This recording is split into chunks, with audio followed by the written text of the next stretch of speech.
Guys, offseason business mostly wrapped, most of it, not all. Some stars in search of beefed up contracts. Others might be headed toward greener pastures, like cornerback Jalen Ramsey. Adam Schefter told Pat McAfee last week a Ramsey trade away from Miami is more a question of when rather than if. The three-time first-team All-Pro was absent from mandatory minicamp last week. GM Chris Greer, he's been open about intentions to trade Ramsey since April. That despite a somewhat thin cornerback room in Miami. And it's hard to find a more dependable defender than Ramsey in recent years. Since he entered the NFL in 2016, Ramsey has the second highest percentage of his team's past breakups. That's among more than 200 defenders to play 10 games. The only guy ahead of him just won a Super Bowl in Darius Slay. Slay changed teams in the offseason, moving across the state to Pittsburgh. Wide receiver Tyreek Hill made it clear Saturday at Fanatics Fest in New York. He wants Ramsey to stay put. Quote, "I'm going to get him back, full court press. I'm getting him back in a Dolphins jersey. I don't care what they say. It's tampering, whatever. We need Ramsey. He's a dog. One of the best quarterbacks in the league, man. Great leader, great teammate too, though. That's what he doesn't get a lot of credit for. We just need him on the Dolphins, man." Mina, what do you think the Dolphins should do with the 7-time Pro Bowler Jalen Ramsey? Well, first I'll say I don't think it's tampering if he's still on your team. So Correct. Tyreek Hill is free to try to convince him to stay. And I could see why. And there's a litany of reasons for it. One of which is I don't think they're going to get a lot in return for trading him at this point.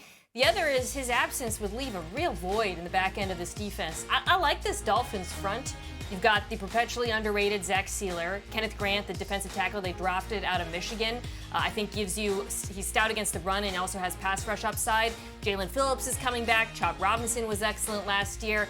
But behind it, that's where I start to get worried about this defense. Because if you take out Jalen Ramsey, this to me is one of the worst secondaries in the NFL. I understand he isn't the Jalen Ramsey of a few years ago, but trust me, he is still much needed on this defense because of the talent or lack thereof around him.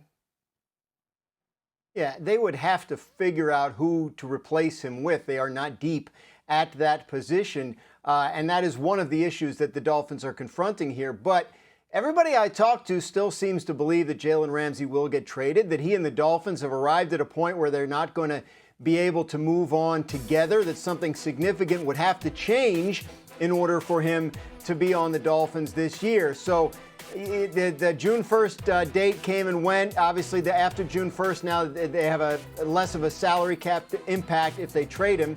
The acquiring team would still need to take on $20 million in salary for this year, so that's something that they have to work out, as well as what they would be getting in return. But it still sounds most likely that he ends up getting traded. The Rams have been mentioned as a landing spot, one of his former teams. The Chargers, a lot of the West Coast teams that he supposedly would prefer to play for. Baltimore was brought up, but they signed Jair Alexander last week, so maybe that takes them out of it. Everything I'm being told still indicates that the plan is to trade him.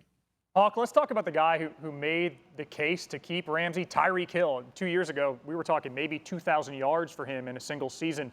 Last year, I know Tua only played 11 games, but Hill didn't make it to 1,000. What is your confidence level that Hill can get back to that dominant form?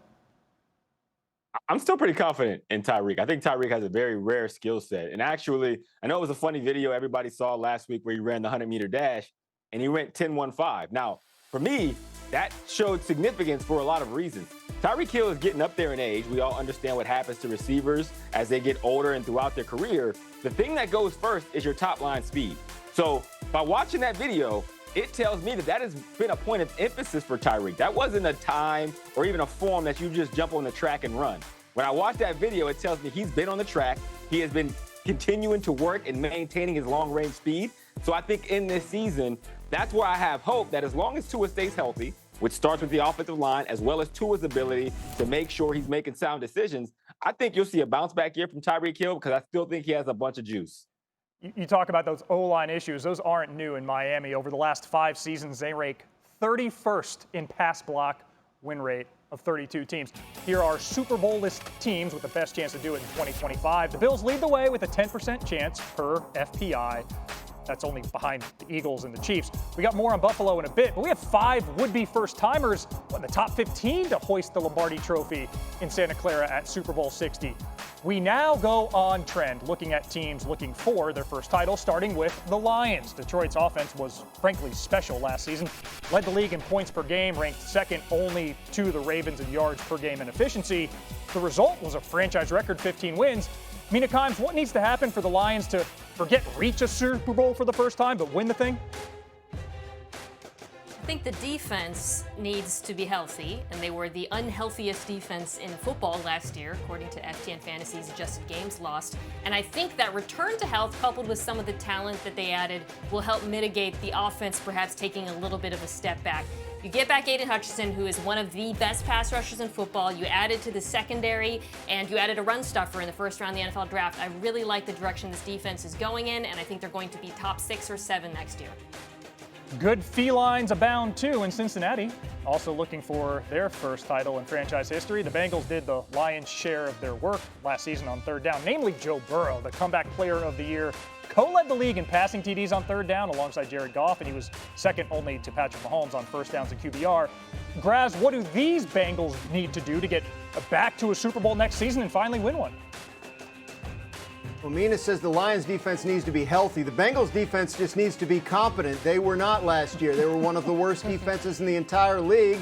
And as a result, having one of the best offenses in the entire league was not enough to get them into the playoffs. They were bottom 5 in defensive efficiency and defensive EPA. They were top 7 in offense in both of those categories. They have a new coordinator in Al Golden. If they could just get into the top 15 or 20 in defense, this is a team that won 9 games last year and should be able to win more.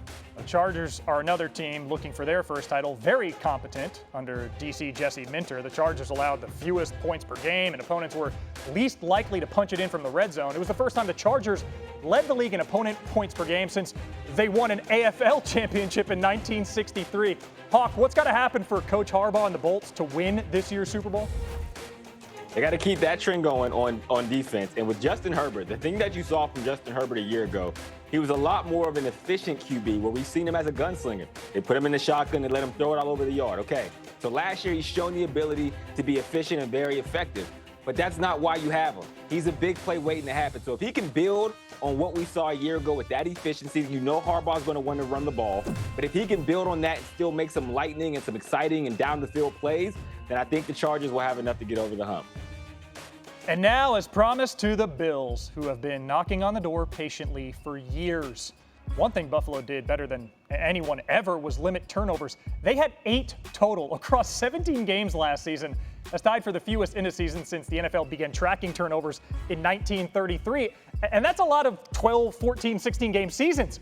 Only the 2019 Saints matched last year's Bills, but the Chargers actually weren't that far off last season. Meaning the Bills, they go to Arrowhead in an AFC Championship game, lose by a field goal, a tight tush-push in the fourth quarter and all of it. What must Buffalo do to finally get over the hump and win a first Super Bowl? So a split that I found really interesting when I was looking at Josh Allen's stats this offseason was that he was second in QBR versus zone coverage, 9th versus man. That's not a Josh Allen stat. That's a Bills receiver stat. And it's not bad, right? We're talking 9th overall. But when you're talking about an offense in Buffalo that faces a ton of man coverage, in part because defenses now are so afraid of their run game, it honestly is the kind of thing that is the difference between them winning, making it to a Super Bowl or not. You need one of those skill players to step up as a true 101 man beater, someone who can give you big plays downfield. Maybe it's Keon Coleman, maybe it's Dalton Kincaid. To me, that has been the missing piece in this offense because it's not the quarterback that's the reason why they're not getting over the hump. Yeah, I love that, Mina. And I think it's Keon Coleman myself. Like that video where they asked him what he saw from himself when he watched himself on film, and he goes down this whole list. Like, yeah, it's good in jest and it's good for a rookie to be saying that. But I don't think people realize how monumental that is, because when you look at Keon Coleman, he possesses all the tools to be a number 1 guy, right? Like he's on that border. I look at him and George Pickens as 2 guys that came into the league very similarly, and how they approach their profession, how they approach their ability to look at their flaws and build on it will determine where their ceiling is. And when you look at Keon Coleman, him going down that list, to me, showed maturity. And when you watched the film a year ago, you saw him get better week after week as the season progressed, away from the ball, blocking, making sure when he's the guy running off, he's approaching it as if he's getting the football because it's open and secure underneath. Those kind of things will make all the difference on that offense this season. Yeah, Hawk, and they do believe he'll be better, and they believe the same thing about Dalton Kincaid, the young tight end. Kincaid's the only first-round offensive player they've selected since they took Josh Allen in the first round.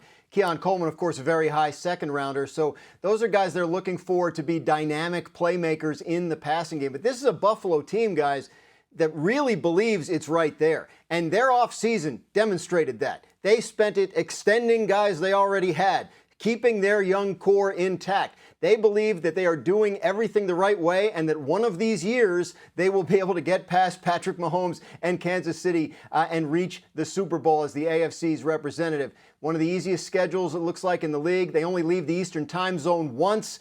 Things are set up this year for the Bills to go into the playoffs in a really strong position. And Graz, for almost any team, you would take 13 wins in a season. Over the last 6 seasons, including playoffs, the Bills have averaged that. 78 wins. It's the most ever over a 6-year span for a team without a Super Bowl appearance. Agonizingly close.